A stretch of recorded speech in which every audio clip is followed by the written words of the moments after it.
Little stories, big lessons. Welcome to Kakamo. A little sparrow lived with his mother in a lush garden. He was very naughty and always said, "Mom, I want everything now," grinning squinting face.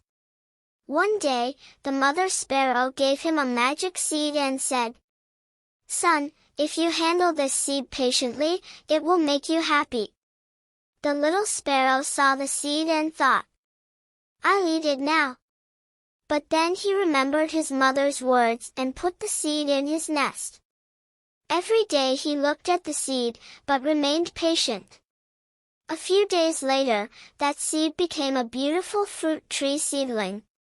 The tree bore sweet fruits that made the birds in the whole garden happy red apple cherries. The little sparrow was very happy and said, "Mom, patience is really magic, sparkling heart." The mother sparrow smiled and said, "Yes, son, the fruit of patience is always sweet."